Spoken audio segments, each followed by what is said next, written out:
Look it up. Or Yeah. somebody writes in the chat room, why do I have the take on the Zohar that I have? So my latest argument against the Zohar, right? Argument against the Zohar 2.0 is that it's not a bad book to study, right? I mean, is any book necessarily that bad?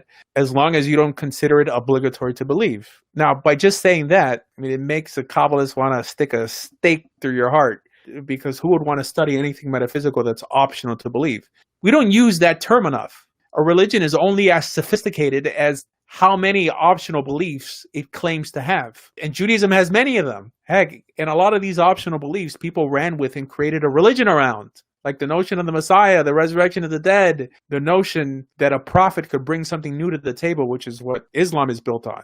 You had prophets that were bringing you back to Torah, but heck, our prophet brought the Quran closer to you, the final installment of God's message to humanity. Later developed ideas. So as long as someone considers it great literature, it could speak to you. Like you could say, you know what, I love reading the Zohar because it brings me closer to God, and I just feel connected and more equipped to do good in this world. Praise God, go for it.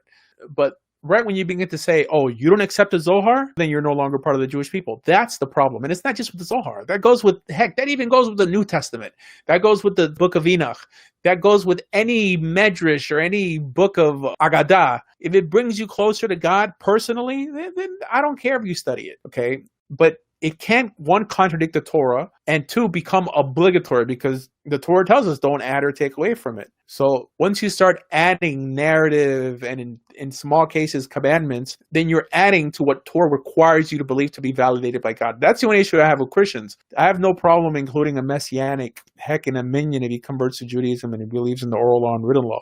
But right when they say, well, in my opinion, God doesn't validate you because you don't believe in my Messiah, I'm not even sure what that notion of validation really means. To them, it means that you don't get into heaven and you go to hell, but these notions don't appear in the Torah. So I don't know if they're warring against an idea in the Torah. It seems like the Torah wants you to do good ultimately. One, because it's the right thing to do, and two, because a good God tells you to do it. I believe in heaven and hell. I don't believe that the Torah requires me to believe in it. So I think if people viewed the world, the religious world like this, we'd have a lot more friends. That's why I have no problem inviting Messianics to my chat, because we share Torah in common. I mean, that's it.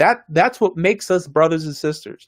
Torah. I don't care who you believe the Messiah is. Okay, you think I'm going to hell? It actually makes me happy that you care. I don't think I'm going to hell. But yeah, I don't know why people get so heaven and hell and Olam Haba. Can you expound on what you think heaven and hell is like based on your perspective?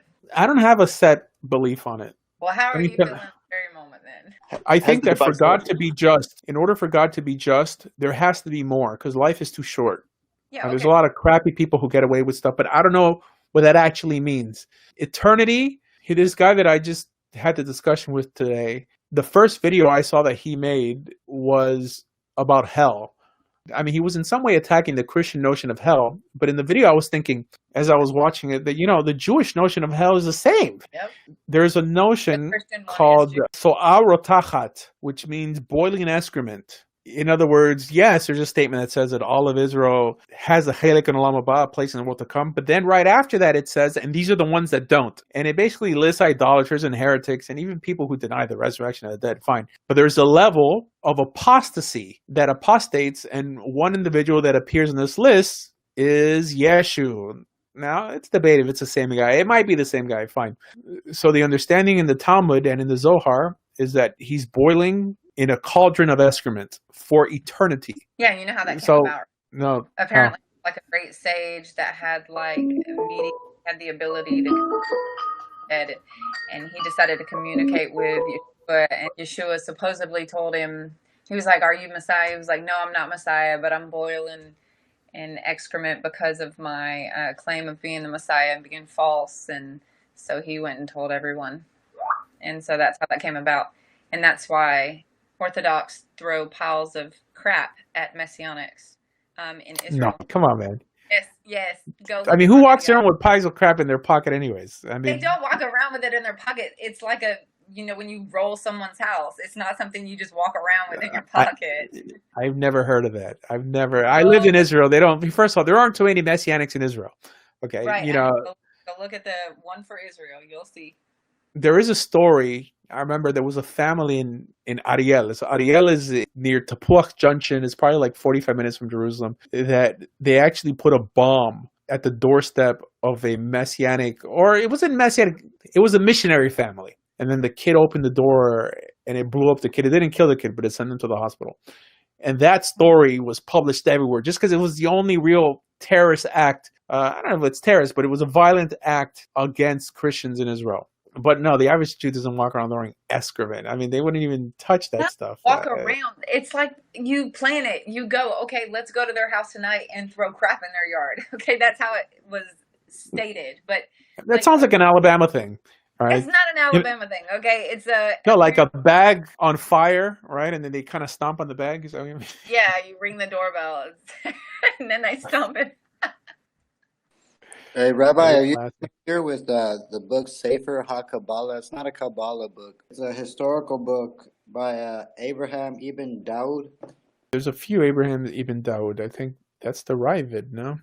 Maybe. Well, anyways, in it says that prophecy ended with the passing of Ezra, Haggai, Zechariah, and Malachi. Is that true? Is that what the Talmud also holds? That's one opinion in the Talmud. It says, because Ezra was Malachi, at least according to the Talmud. So he wrote the last book. I mean, Malachi, according to the authors in the Talmud, is a descriptive term. Yeah. It means my messenger. But that's one opinion. It goes further. It says after the destruction of the Second Temple, prophecy was only given to children and crazy people. But I believe the Rambam believes the other way. He believes that prophecy is still alive today. Oh, yeah. okay. And why shouldn't it? The Torah is the base. The Torah doesn't say prophecy is going to end. Yeah. But the Talmud says that there were hundreds of thousands of prophets